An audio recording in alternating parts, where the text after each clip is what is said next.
Waalaikumsalam. Dalam beribadah dan beraktivitas kita selalu mengharap ridho dan rahmat Allah.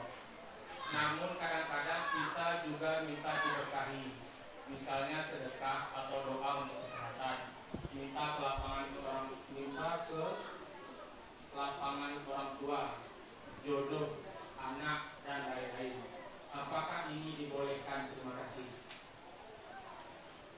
Bismillahirrahmanirrahim. Alhamdulillah wassalatu wassalamu ala sayyidina Rasulullah amma ba'du. Izin Bu ya. Kita beramal lalu punya kehendak. Secara ilmu akidah dan ilmu fikih itu boleh. Tapi secara ilmu hakikat itu kurang pantas. Berarti kita menyembahnya karena ada mau. Seandainya tiada mau, tidak menyembahnya. Ya. Kenapa sholawat? Supaya sembuh. Jadi kalau nggak mau sembuh nggak sholawat. Kenapa berzikir?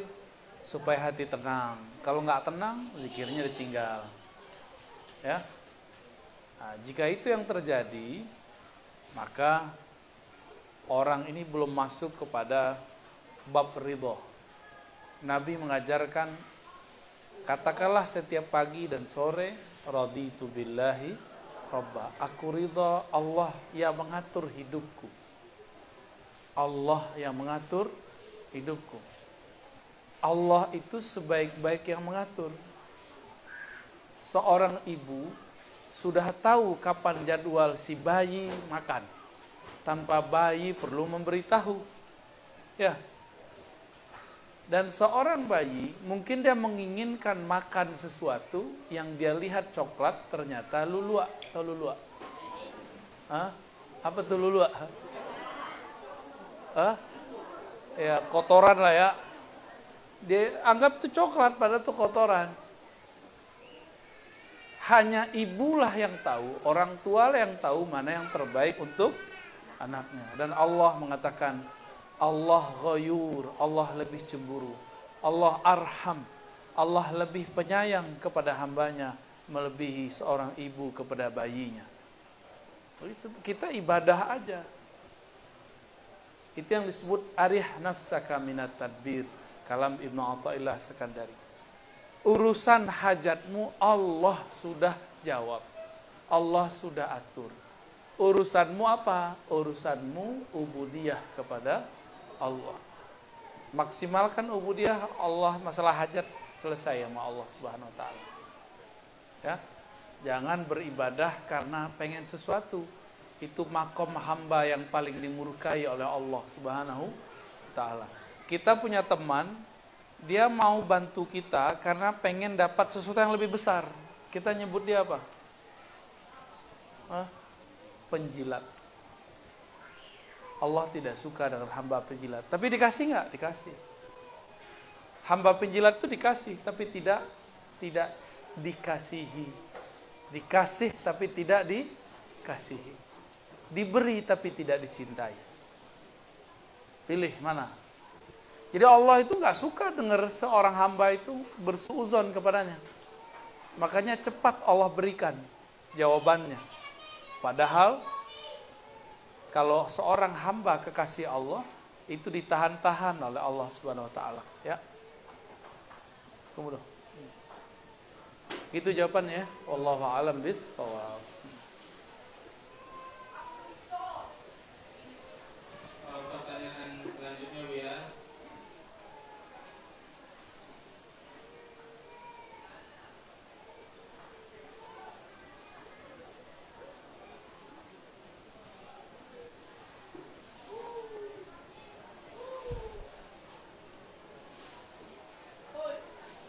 Silakan Bu ya. Ganti baju, ange tadi. Bapak lu. Ini kena setting tuh, apa tuh? Beda setting apa? Ya.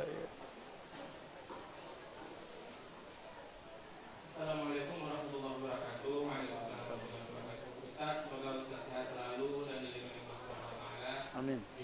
Juga doakan kami semua Ustaz.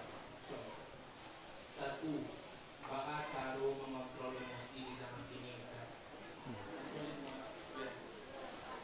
Emosi dulu sekarang sama. Ya. Manusia itu yang berbeda cuma peradabannya, tapi manusia sama. Dari masa Nabi Adam sampai Nabi palsu, sama nggak? Makan. Nabi Adam makan? Tidur. Nabi Adam tidur? Kawin. Nabi Adam kawin? Ya, cemburu. Sayyidatuna Sarah cemburu kepada Sayyidatuna Hajar. Sayyidatuna Aisyah cemburu kepada Ummu Salamah. Dari dulu sama. Yang berbeda adalah makomnya dalam marah. Ya.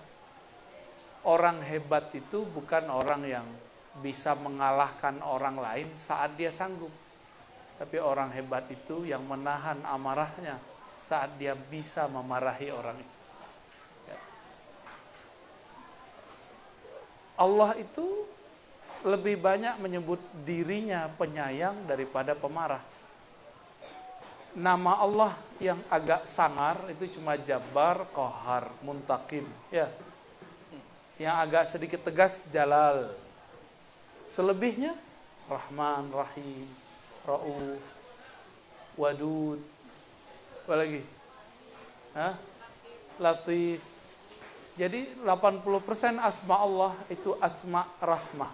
Nama rahmah. Bahkan 90% lah. Jika Allah memulai semua surat dengan Rahman dan Rahim, kecuali satu surat ditutup juga dengan Rahim, surat Taubah. Lalu kenapa kita memulai sesuatu, menanggapi sesuatu tidak dengan Rahman dan Rahim? Ada yang lebih hebat dari Allah. Ya. Oke, ya, wallahu a'lam.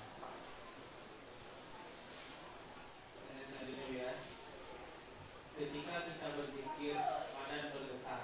Kadang-kadang rasa mau terbang, kadang-kadang tangisan kencang tanpa berbuat. Apakah bisa dikatakan hal seperti ini telah bermanfaat atau dapat? Kenapa bisa seperti itu? Zikir itu makanan kolbu. Ma'rifat itu makanan ruh.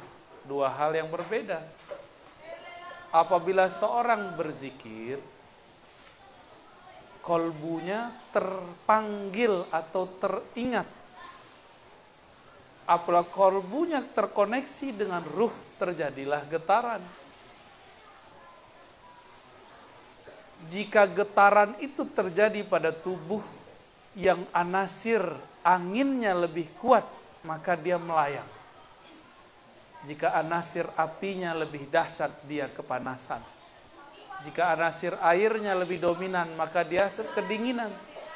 Jika anasir tanahnya lebih kuat, dia akan merasa kayak berat dan jatuh. Tapi satu hal yang tidak bisa berubah, ala bidzikrillah tatmainnul. Jadi tidak penting tubuh melayang, badan dingin dan panas. Yang penting adalah kolbunya tenang. Kenapa kolbu tenang? Anak kete dia gih mainannya, tenang enggak? Mainan kolbu cuma satu, bizikrillah. Dengan menyebut-nyebut nama, maka buatlah kolbu kita senang. Sebutlah namanya. Berikanlah makanan dan mainannya. Ya. Ambillah talqin dari gurunya. Ambillah latihan suluk daripada mursyidnya. Insyaallah kolbu jadi tenang. Tapi ma'rifat berbeda. Ma'rifat ada pada ruh. Maka satu nafas ahli ma'rifat lebih afdal dari 70.000 zikir ahli kolbu. Satu getaran ahli kolbu lebih afdal daripada 70.000 kali orang sholat. Begitulah terus. Ya. Begitulah Allah membuat tingkatan-tingkatan. Kolbu itu ada tingkatan-tingkatannya. Ada kolbu nafs jiwa. Itu yang dipelajari dalam latifah kolbiyah. Latifah yang 7, ada 7 titik rohani, 7 titik nafsiyah. Ada kolbu, itu kolbu nafsiyah.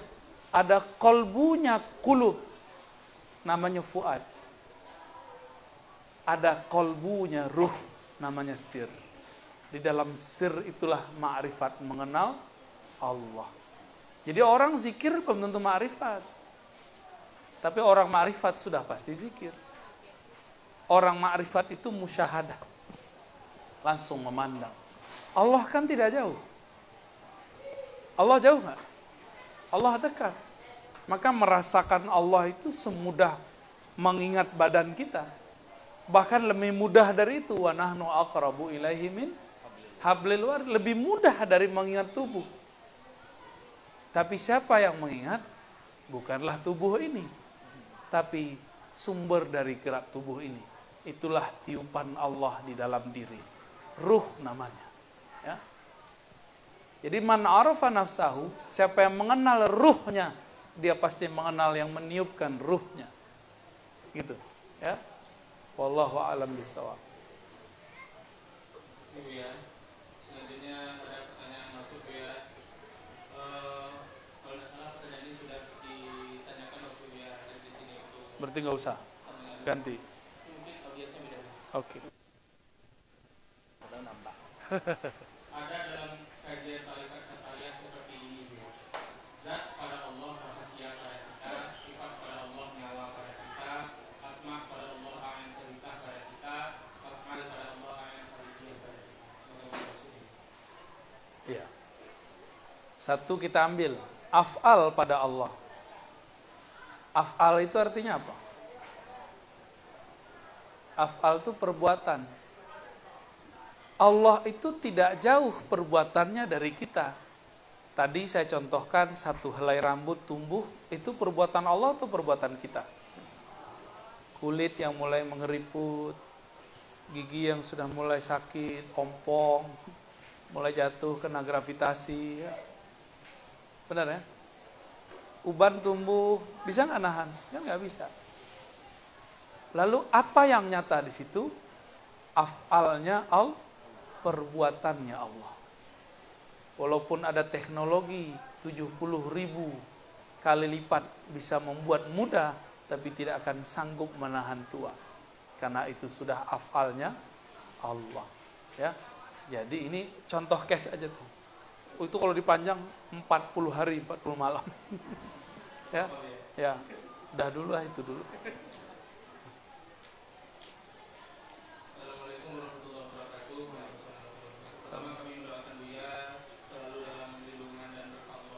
Amin. Saya melihat dan mendengar kajian Buya di YouTube tentang martabat 7. Tapi di akhir video kamera dimatikan. Oleh karena itu kami mohon penjelasan setelah sambungan itu ya. Kalau dimatikan berarti rahasia. Lanjut.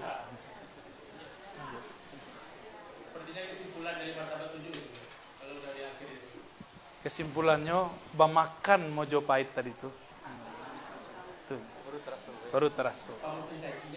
Itu bukan pamutui, pamulai kaji. Awal sampai.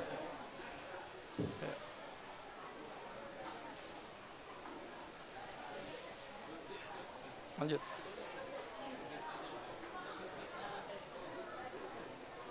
Pertanyaan berikutnya Buya. Semoga Allah memberikan keberkahan kepada Buya. Mohon doanya Buya supaya anak selamat dunia dan akhirat Buya. Pertama, ketika kita tidur kemana ruh kita Buya? Bagaimana cara mengirimkan surah Al-Fatihah kepada ruh kita? Dalam surat Az-Zumar disebutkan Allah yatawaffal anfusa. Ya.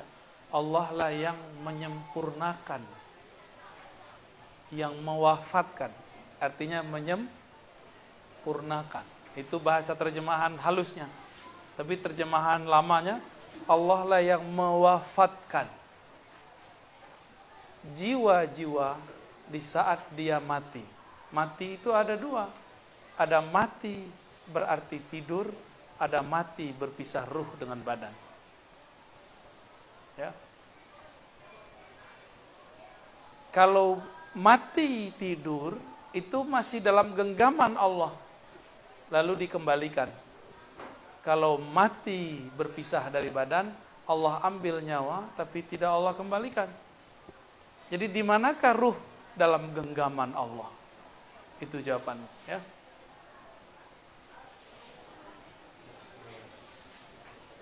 Selanjutnya ya, bagaimana cara mengetahui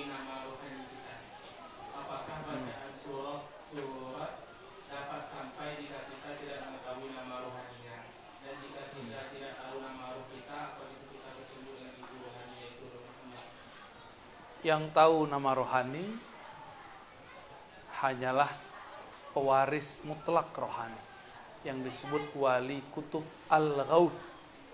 Bukan kutub saja, tapi ada al-ghaus. Al-ghaus itu artinya raja para wali. Jadi kutub di bawah kutub itu abdal, ada autad. Lalu di atas mereka disebut dengan al-ghaus. Merekalah tajalli mutlak zat Allah. Dan merekalah yang punya hak mengetahui dan memberi nama ruh. Di luar itu cuma nama tarekat. Gelar mursyid kepada murid itu boleh, tapi itu cuma sampai di kertas ijazah, tidak sampai di bawah mati. Ya, prosedurnya panjang nanti. Oh, diberi mursyid, mursyidmu sanadnya mana? Ntar dipanjangin. Tapi kalau langsung dari al-ghaus, oh nama dari al-ghaus, langsung dikasih jalan. Ya. Jadi nama ruh itu boleh disebut nama syafaat. Nama apa? Ya. Atau boleh disebut nama kelahiran ruh. Ya.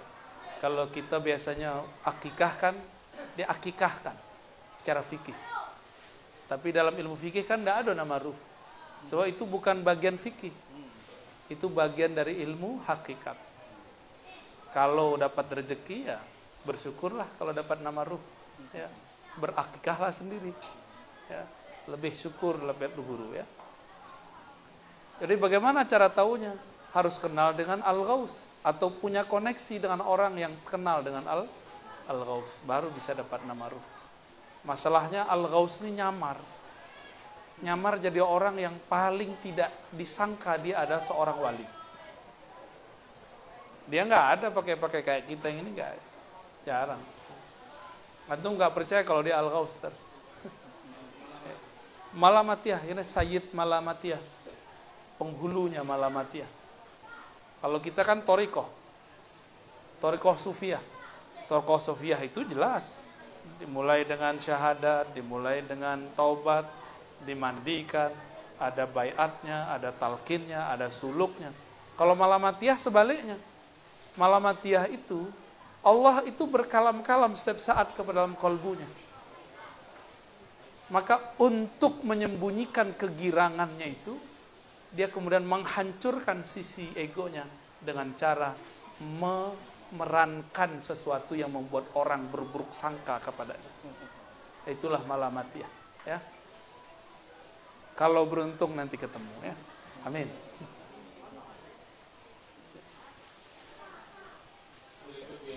Bagaimana kita menyikapi tentang ulama-ulama tasawuf yang dari dulu sampai sekarang saling kritik, bahkan saling mengkafirkan, saling menjadikan.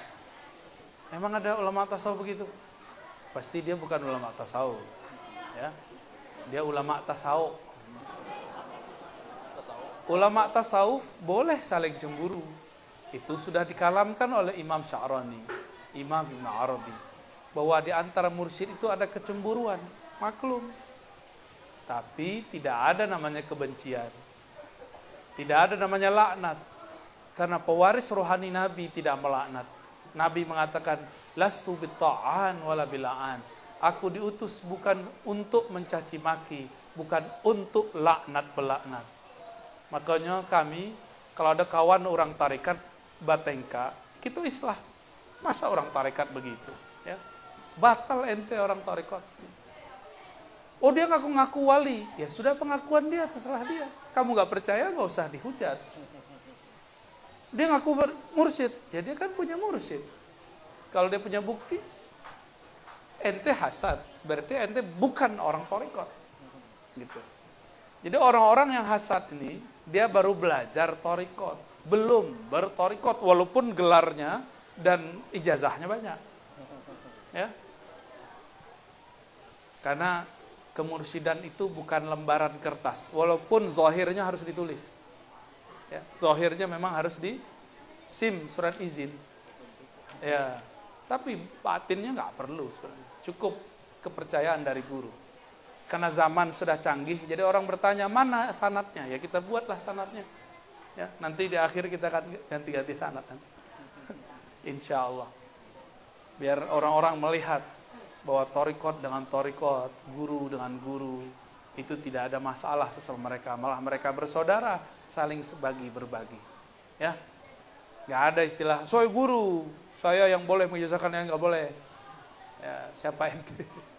Bisa nggak jamin umat itu selamat akhir kiamat? Ya, kalau nggak, udahlah ya, bareng-bareng aja berusaha, ya, berjuang bersama-sama. Ya. Jadi nggak ada namanya ulama tasawuf saling mengkafirkan, nggak ada. Mungkin dia ahli fikih, ahli akidah, gagal bertasawuf, lalu mengkafirkan sesama ulama tarekat. Ya. Lanjut. Nah, udah ini bukan minuman saya ini. Ya, lanjut. Ya. Assalamualaikum ya. Apabila seorang hamba telah mengerti tentang hakikat Allah, tetapi amal perbuatan masih saja yang dilarang Allah, apa yang salah itu ya? Dari si hamba yang sudah paham, tetapi tidak efek kepada diri tersebut. Udah belajar zikir kok masih maksiat gitu kali ya. Sudah bertarekat kok masih maksiat. Emang begitulah kita. Tidak ada jaminan orang bertarekat tidak maksiat. Justru ada jaminan kalau bertarekat akan semakin merasa banyak maksiat. Jadi maksiat itu rasa. Maka Allah mengatakan dalam hadis qudsi, wahai manusia, jika engkau tidak merasa berdosa, la ataitu, aku akan datangkan kauman, ya, yaznibun fa'aghfiru lahum, yang mereka berdosa, merasa berdosa, lalu aku ampuni mereka. Jadi Allah itu suka dengan hamba yang merasa berdosa, dan Allah benci kepada hamba yang sok suci. Apalagi ngadu-ngadu orang, ya. Datang ke mursyid ini, jelekin mursyid yang itu. Datang ke mursyid itu, jelekin mursyid yang itu. Banyak kawan kita, ya Bu ya. Ya, boleh korban nih. Korban gituin orang. Banyak begitu. Ya. Enggak usah lah. Tapi memang godaannya semakin kuat. Karena setan itu lebih dari 80.000 tahun berzikir di langit. Maka semua zikir para mursyid dia bisa. Yang dia tidak bisa cuma satu, ma'rifat aulia, yaitu memandang dan dipandang oleh Allah Subhanahu wa ta'ala. Itu yang gak bisa iblis. Mursyid yang begitu yang bisa jadi wali, mursyid begitu yang bisa membawa kita pulang kepada Allah Subhanahu wa ta'ala, ya. Kalau enggak ya mursyid biasa aja, ya. Mursyid biasa lumayan, yang penting bisa lah, ya. Kayak kita ini kan gak jelas itu. Tapi kita semangat yang besar. Allah pun berikan kompensasi besar. Amal sedikit, ma'rifat diberikan banyak. Ini akhir zaman. Ini akhir zaman. Ya, antum untuk bisa paham tadi, itu riyadhahnya 12 tahun loh. Saya 12 tahun mencari itu. Ya. Baru paham bab tadi itu 12 tahun. Cuma dengan ketemu sehari ini, sejam 2 jam langsung bisa paham, ya. Ain sabitah, ain kharijiyah, ya. Alam ini zil, Allah itu pemilik zil. Asik enggak? Ya. Rukhsah. Ya, lanjut. Apa yang harus dilakukan supaya dekat? Allah itu sangat dekat. Yang perlu dilakukan hanyalah sadar bahwa diri ini adalah pancaran atau pantulan dari nama, sifat, af'al dan zatnya. Tadi yang pertanyaan yang tadi. Mengerti ilmu ini, nanti dia bisa mengerti dia itu yang mana. Tubuh ini af'al Allah, qalbu ini asma Allah, ruh, nyawa kita adalah hembusan Allah. Gitu. Ya. Assalamualaikum ya. Berdasarkan penjelasan Buya, Allah sudah tahu apa yang kita butuhkan. Kalau begitu, apa tidak perlu kita berdoa? Luruh, apa istilahnya? Luruh tabuang. Luruh ele namanya itu. Nggak model itu Tuhan tuh dong. Bukan begitu bertuhan itu. Cukup itu pertanyaan terakhir yang disampaikan ya. Allah itu maha tahu, alimum bidzati sudur. Bukan berarti nggak usah doa. Maksudnya Allah maha tahu apa yang di hati. Berdoalah dengan kesadaran bahwa dia mendengar dan melihat apa yang kita kalamkan, apa yang kita buat. Itulah yang disebut doa mustajab. Maksudnya begitu, jangan gagal faham. Bukan lulu tabuang, lulu ele.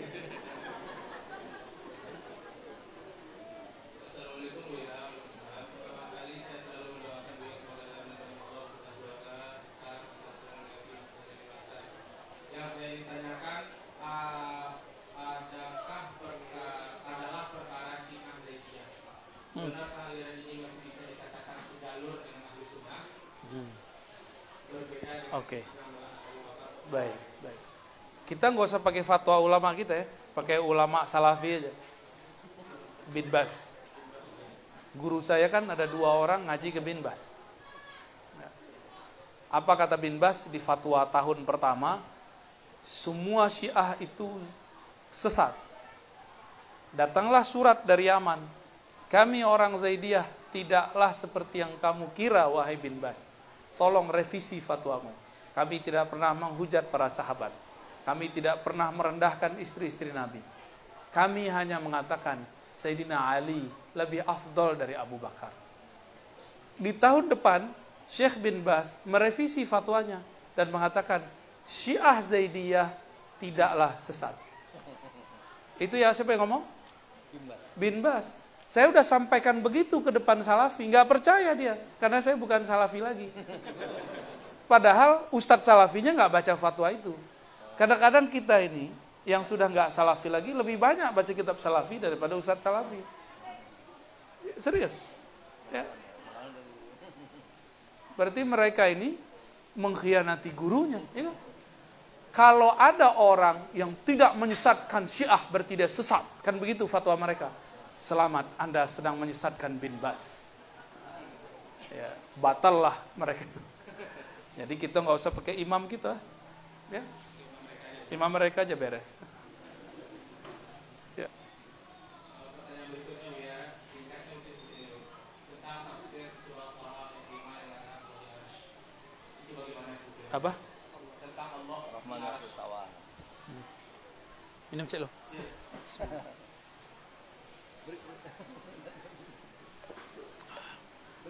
Jadi juga disilahkan break. Bawa sendiri-sendiri. Lupa minum nak. Dia saking asiknya. Masya Allah.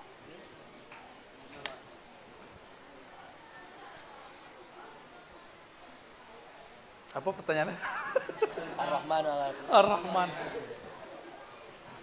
Itulah satu-satunya ayat yang menyebutkan istawa, di depannya ada Rahman. Kalau orang mengerti bahasa Arab, kenapa sebelum istawa didahulukan kata Ar-Rahman? Supaya orang yang mengerti bahasa Arab, yang mengerti kalam Allah, tidak sibuk di kata istawa, tapi fokus di kalimat Ar-Rahman ala. Ya. Allah yang maha pengasih, penyayang.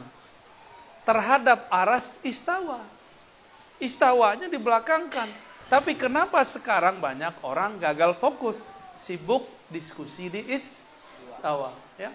Saya katakan kepada antum semua, istawa itu gak perlu ditakwil.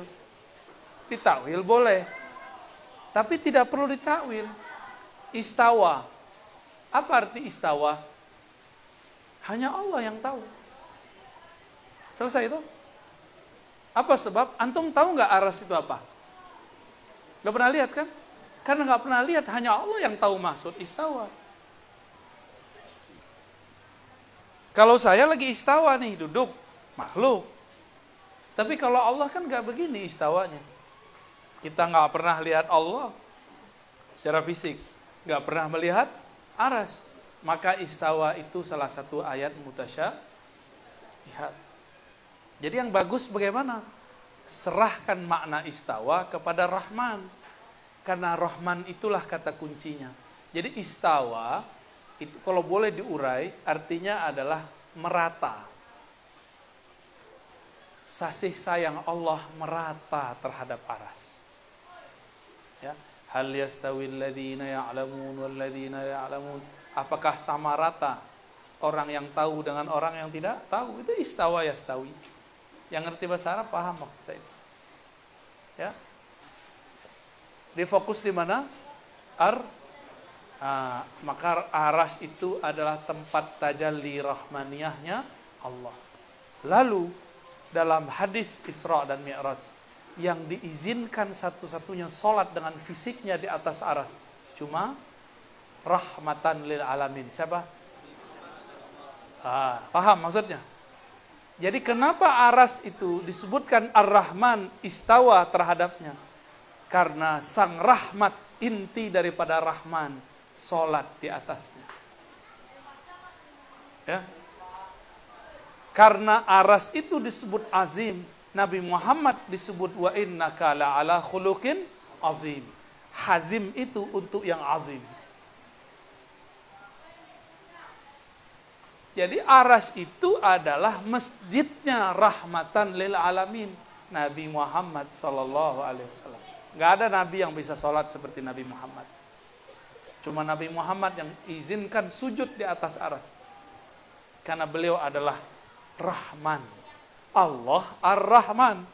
Bisa bedakan? Allah itu Ar-Rahman, Nabi Muhammad Rahman. Itulah makna dari wa ma arsalnaka illa rahmatan. Rahmat itu sifat, Rahman itu nama. Apa sifat daripada Rahman? Rahmat. Apa nama daripada Rahmah? Rahman. Udah gitu. Jadi mirip-mirip ya. Paham nggak kiliknya? Allahu Akbar. Lanjut. Ayo. Assalamualaikum Bu ya, semoga Bu ya sehat selalu, amin. Pertanyaan saya, menurut pandangan ma'rifat, apa maksud dari kata-kata berikut? Allah Muhammad Allah. Banyak kurang. Ada yang teloncek. Ya. Itu yang dirahasiakan. Itu yang boleh buat kecen. Tapi kita bolehlah sebut. Jawabannya gampang pakai al-ikhlas. Qul huwallahu ahad Allahus samad. Katakanlah hai Muhammad, huwa, dialah Allah. Allah itu ahad. Ya. Apa yang ketinggalan di situ? Ahad. Apalagi Ahmad. Banyak. Jadi itu makrifat yang belum selesai. Jadi enggak usah sok-sokan dengan kalimat begitu. Itu al-ma'rifah ghair kamilah. Ya. Dah, enggak usah terlalu terlimbung-limbung dengan makrifat yang naqisah. Makrifat yang kurang. Di akhir zaman Allah sempurnakan makrifat. Jadi enggak usah lagi mabuk dengan kitab-kitab yang makrifatnya pendek. Carilah kitab yang makrifatnya tidak terbatas. Itulah kitab qalbu Nabi Muhammad sallallahu alaihi wasallam. Ya, jadi banyak juga kitab itu belum sempurna. Karena yang nulis manusia. Mungkin di masa hidupnya beliau baru dapat makrifat segitu. Dan keliru kalau orang mengatakan Allah itu Muhammad, Muhammad itu Allah. Itu keliru besar. Ya. Keliru besar. Ada loncatan-loncatan itu. Makanya ada Ahad, Ahmad. Barumu, itu rahasianya panjang itu. Namanya Haikalul Ma'arif, peta ma'rifatullah. Yang faham itu wusul kepada Allah. Ya. Aduh leh. Habis. Alah lah ya. Ya. Assalamualaikum warahmatullahi wabarakatuh. Tulisan untuk ambuk ya. Tulisan untuk atau ambuk. keluarga terdekat sering ada masalah atau bermusuhan. Apakah yang kurang dari orang tersebut? Apakah maksud Allah di balik masalah tersebut? Apakah karena kurang zikir? Nggak ada urusan zikir sama masalah keluarga ya. Ada orang zikir, tamu datang, lebih afdol menghormati tamu atau zikir? Zikir untuk pribadi. Menghormati tamu, mengalahkan pribadi untuk orang lain. Itu zikir lebih tinggi. Ya. Jadi nggak ada urusan. Orang ahli zikir, keluarganya beres, nggak ada urusan. Yang keluarganya beres itu bukan ahli zikir, tapi orang-orang la'allakum tatafakkarun. Gitu kan dalam surat Ar-Rum. Wa min ayatihi an khalaqalakum min anfusikum azwajan litaskunu ilaiha. Terus wa ja'ala bainakum mawaddatan wa rahmah. Inna fi dzalika laayatil liqaumin yatafakkarun. Jadi hanya orang waras lah, orang yang berfikir lah yang bisa mengalahkan konflik di keluarga. Ngalah. Itu. Bisa nggak ngalah? Tapi kalau ahli zikir gini, kamu nih kurang ajar, tahu nggak saya ahli zikir? Nanti saya bilang kun, jadi monyet. Nggak begitu ahli zikir. Justru ahli zikir tuh ngalah. Salamatus sadar. Ya. Maklum, dua kepala isinya berbeda. Ya.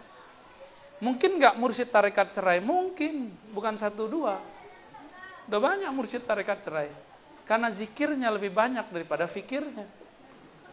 Ya. Fikir, pakai fikir. Tapi kalau menikah menyiksa diri, orang berfikir akan memisahkan diri. Oh, berarti nggak cocok. Sudah bisa. Dulu,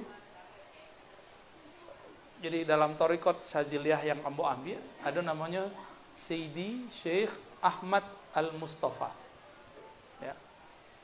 Beliau ini Al-Alawi, ya, Ahmad Mustafa Al-Alawi. Pernah bercerai, karena nggak cocok dengan istrinya. Beliau ngalah, ya sudah. Daripada bertengkar, saling sakit menyakiti, mereka pisah. Itu terjadi dan itu bukan aib. Jadi cerai itu menggetarkan aras. Tapi kadang-kadang cerai itu jadi wajib kalau saling menyakiti. Gitu ya. Masih jomblo ya? Bu, masih jomblo. Banyak peluang. Iya. Tidak akan pernah bercerai. Hah? Tidak akan pernah bercerai. Karena belum benar. Oh, kalau yang itu aku mudo, kok enggak pernah cerai, dia pernah nikah lah. Ya, lanjut.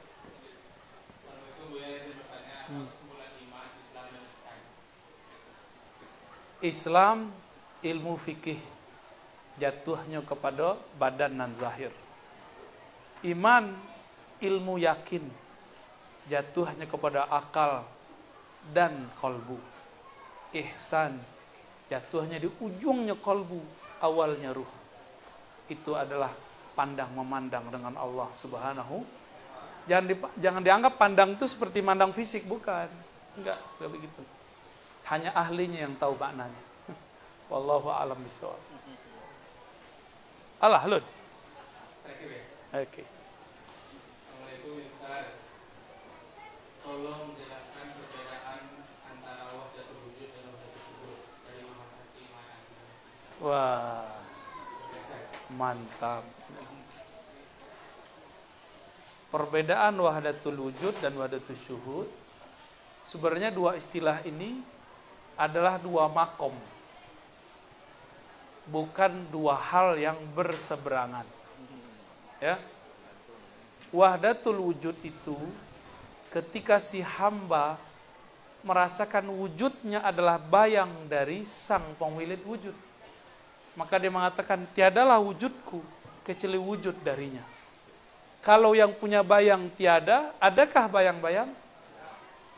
Maka wahdatul wujud itu cuma ada satu wujud. Bayang itu bukanlah wujud. Bayang, kita itu bayang. Fala wujuda lana haqiqatan.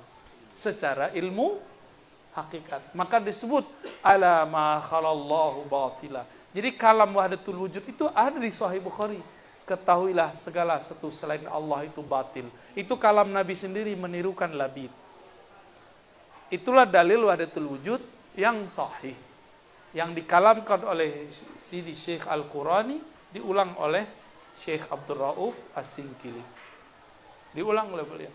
Lalu ditakrir kembali oleh Maulana Al-Imam Al-Arif Billah Abdul Ghani An-Nablisi yang mempunyai semua tarekat di zamannya.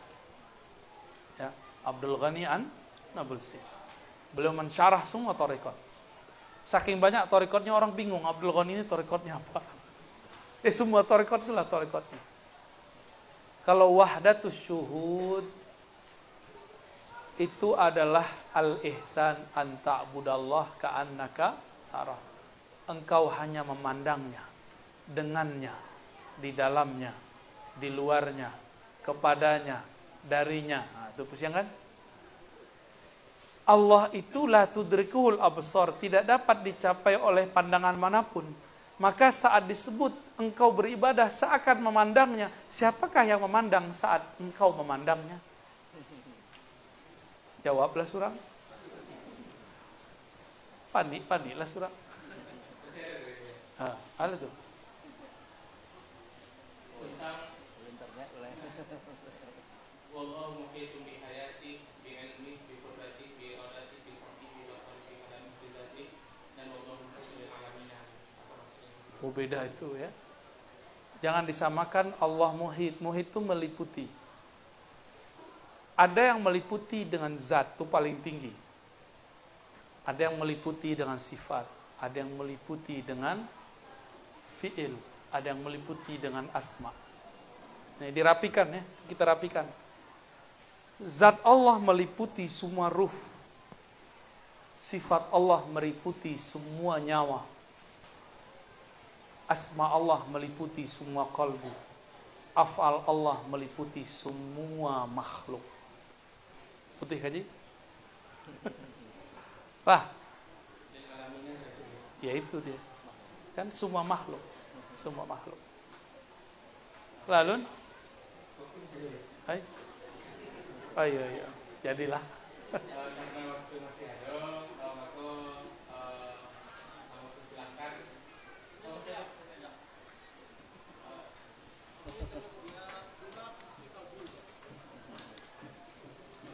Buya jawab.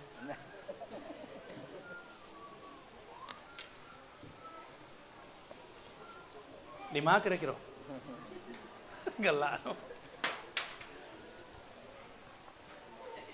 Karena akal itu butuh analog, permisalan, maka ulama kita membagi-bagi. Ada namanya kolbu nafsiyah. Berhubungan dengan jantung. Kolbunya badan. Kolbunya badan pada mau jantung. Ada kolbu nafsiyah, itulah dua jari di bawah dada bagian kiri. Berhubungan dengan jantung tapi bukan jantung. Itu ya. Itu baru kolbu nafsiyah. Ada kolbu fuad. Wah itu rahasia oleh itu. Ada kolbu sir, lebih rahasia. Namun sir. Kalau tidak dirahasiakan, bukan sir. Kalau diobral-obral, ya bukan sir lagi. Jahri namanya. Itu ya. Lalu, bagaimana cara interaksi dengan kolbu? Kolbu itu paling cepat, paling kuat ikatannya dengan kolbu yang zahir. Maka untuk mengetahui getaran pada kolbu yang batin, lihat getaran pada kolbu yang zahir. Maka talqin itu menggetarkan kolbu yang batin, menggerakkan kolbu yang zahir. Gitu. Itu kehebatan talqin. Ya.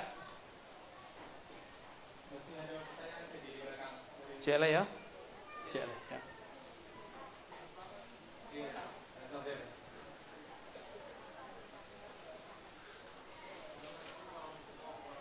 Assalamualaikum.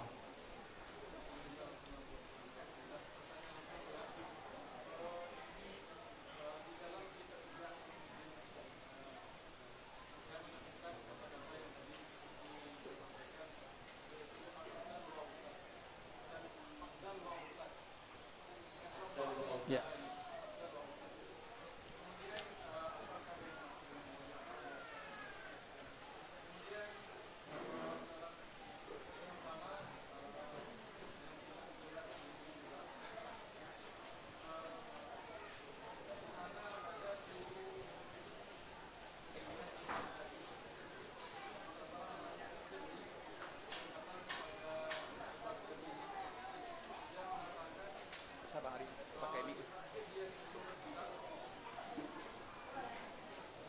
rapor-rapor itu.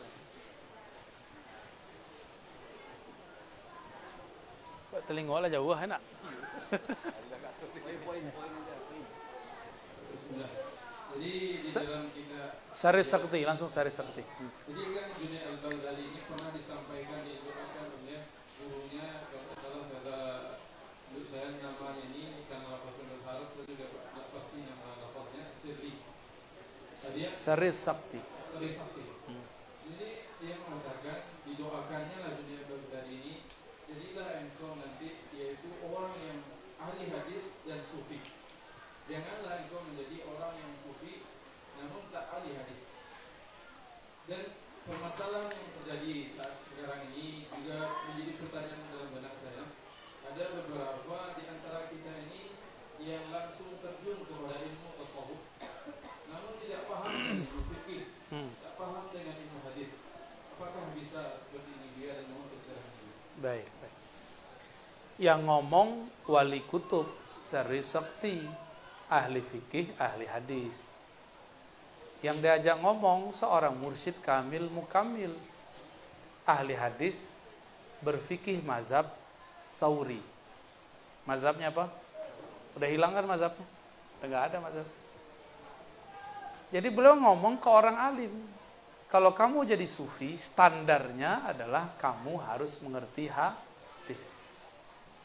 Tapi di zaman ini nggak mesti, karena ahli hadis sudah banyak. Kalau mau nanya hadis, cukup tanya sama ahli hadis. Ahli fikih sudah banyak. Kalau ada perkara-perkara penting, cukup tanya fatwa kepada ahli fikih. Yang wajib diketahui cukup yang wajib ain. Ya. Urusannya ahli thariqah, tasawuf adalah urusan qalbu. Tentu lebih ideal mengerti hadis, mengerti fikih, mengerti akidah, itu idealnya. Kalau enggak, ya enggak masalah. Syekh Yusri, tahu Syekh Yusri di Mesir? Tidak tahu kan? Kita kasih tahu. Syekh Yusri mursyid tarekat Syaziliyah. Beliau mengatakan ada mursyid yang tidak faqih, ada mursyid yang faqih. Contoh mursyid yang faqih Syekh Ali Jum'ah. Mursyid yang ahli hadis Syekh Abdullah bin Siddiq Al-Qumari. Banyak. Ada mursyid yang awam, tapi ilmunya laduni, Syekh Ali Al-Khawas. Salah satu guru kami, Syekh Nuruddin Al-Khalidi, itu enggak sekolah, tapi kolbunya lebih tajam dari dokter yang duduk di depan. Ya, antum kayaknya kaget aja tuh. Gitu ya. Tadi tentang yang awal tadi apa? Tentang abdal dan autad. Itu adalah pangkat-pangkat wali. Abdal itu nasnya langsung disebutkan dalam hadis Nabi. Janganlah laknat ahli Syam, karena di sana ada wali abdal. La tal'anu ahli Syam, fa inna fihimul abdal. Jangan laknat ahli Syam, karena di dalamnya ada wali abdal. Abdal itu artinya pengganti. Pengganti siapa? Pengganti kutub. Gitu. Ada autad. Autad itu watat, tiang. Para imam mazhab semuanya autad. Imam Asy'ari itu autad. Tapi dia sebenarnya kutub. Tugasnya sebagai autad. Apa makna autad? Tiang kan ada 4 biasanya. Pojok.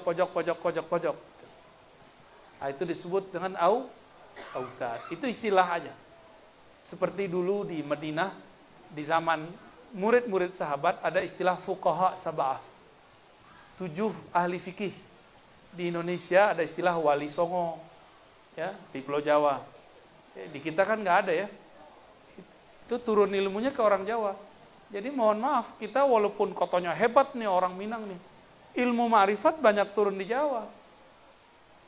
Maka perdebatan Sunan Kalijaga itu di Syekh Siti Jenar. Syekh Sunan Kalijogo itu mirip dengan Junaid al-Baghdadi yang antum sebut. Syekh Siti Jenar itu mirip dengan Al-Hallaj. Persis mirip, nggak berubah. Kok bisa orang Jawa membicarakan yang dibicarakan oleh wali-wali kutub di zaman sebelumnya? Canggih itu. Jadi kalau ada waktu, piknik lah ke Jawa. Ya. Kita sawak pula ilmu di Jawa tuh. Jangan ke padang pasir, saya taruh. Ya. Antum mau cari orang hafal hafal alfiyah. Itu di Jawa lebih banyak daripada di Arab. Saya jamin. Hafiz Quran lebih banyak di Jawa Tengah daripada di Arab. Ambo jamin. Ya. Anak-anak kecil lah hafal Quran. Hafal Quran. Alfiyah minimal kalau tamat pesantren salaf itu, bukan salaf yang ono ya. Salaf Safiyah, Salafiyah, Syafiyah. 15 matan khatam. Hafal luar kepala. Salah satunya alfiyah. Ya, matan takrib hafal. Nazam warakat hafal, nazam usul fikih hafal. Nazam hafal mereka itu. Ar-Razi tidak hafal banyak. Cuma sedikit hafalnya, tapi dapat berkah pemahamannya lebih banyak. Alhamdulillah, mereka hafal, kita paham, alhamdulillah. Ya, gitu. Lah celai dah kok.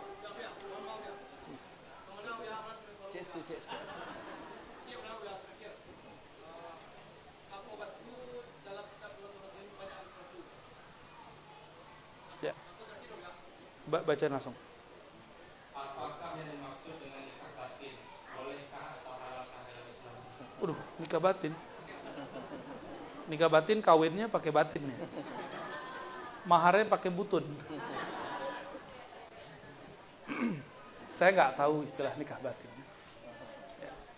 Kalau ada, wallahu alam. Kalau nikah dengan nama ruh ada, tapi kalau nikah batin kami nggak tahu. Ya. Nikah tapi nyebut nama ruh itu bisa. Tapi kalau nikah batin maksudnya apa? Jadi sayang-sayangannya pakai batin. I love you. Kitab Durratun Nasihin ditulis bukan oleh ulama, tapi oleh orang yang cinta Islam, cuma tidak mengerti ilmu hadis. Akhirnya dia menukil bab-bab motivasi tanpa mengerti kualitasnya. Ada hadis sahihnya, tapi banyak hadis dhaif dan palsunya. Ya. Jadi kita nggak buang semua. Cuma saran ambo, kalaulah ada Sahih Bukhari, Sahih Muslim, kok nggak dipakai? Ya, maka kami menyarankan para ustadz, tuanku, ada kitab Tanbihul Ghafilin lebih bagus. Ada kitab Fadilah Amal lebih bagus daripada Durratun Nasihin yang mengarangnya sampai sekarang nggak ketemu siapa orang ini. Orang namanya Utsman Al-Khubbani, nggak dikenal sebagai ulama. Fadilah Amal ditulis oleh seorang ahli hadis di India, itu pun masih dikritik sama Albani. Padahal dia lebih alim dari Albani. Ya. Lucu nggak tuh? Salah nambo para ustadz pakai kitab Fadilah Amal. Ditulis oleh ahli hadis dari India, mengajar lama di Madinah. Setiap kali datang ke Madinah ngajar. Mekah dia ngajar. Maulana Zakaria Al-Kandahlawi yang dipakai oleh jamaah tabligh. Bagus itu pakai itu. Ya. Tahu nggak kitab Fadilah Amal? Habis ngusir orangnya ya? Kualat kalian tuh. Gak usah diusir lah, gak senang bilang aja mohon maaf kami gak terima, boleh. Tapi gak usah disuruh-usir ya.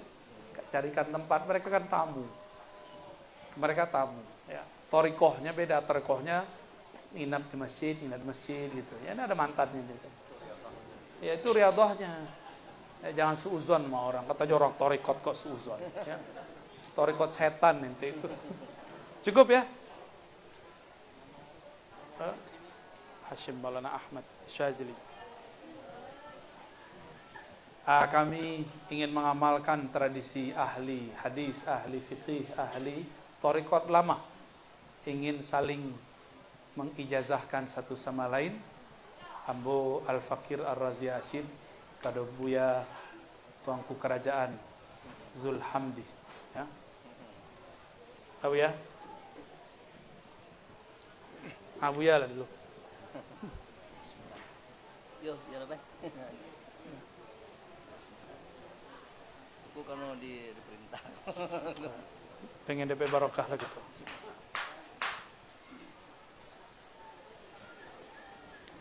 Baik.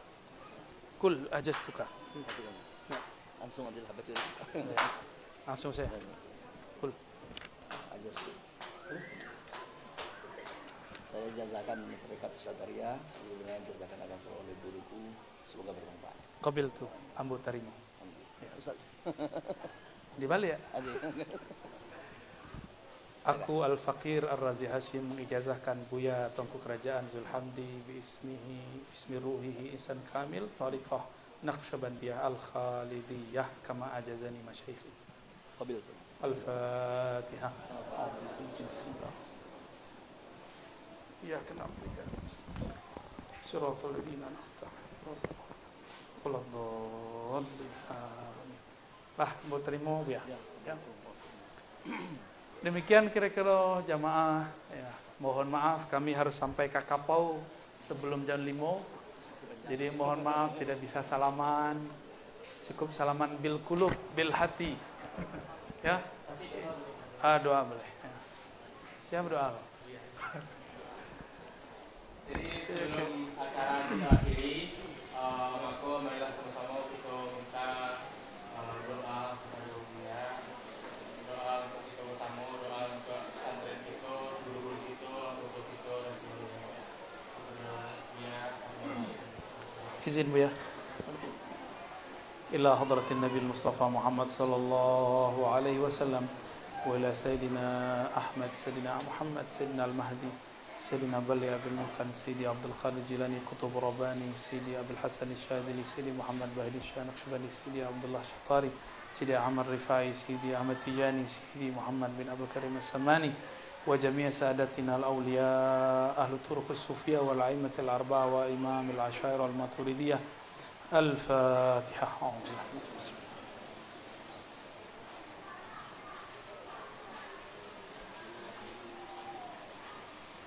Allahumma ya Rahman ya Rahim, salli ala Sayyidina Ahmad. Ya Allah, sampaikan salam kami kepada Nabi Muhammad. Allahumma ya Ahad, salli ala Muhammad. Ya Allah, sampaikan salam rindu kami kepada ayah ruh kami Nabi Muhammad. Allahumma ya Allah, sampaikan rindu kami, cinta kami kepada kekasih Engkau, Nabi akhir zaman, Sayyidul Awwalin, Sayyidul Akhirin, Sayyidina Muhammad sallallahu alaihi wasallam. Assalatu wassalamu alaika ya Sayyidana ya Rasulullah. Wahai baginda Rasulullah, sampaikanlah, jawab jugalah jawab salam dari kami. Salam, salam atas Engkau. Salawat dari Allah kepada Engkau. Allahumma ya Ghaffar ya Ghafur ighfir lana dhunubana wa liwalidina warhamhum kama rabbana shighara.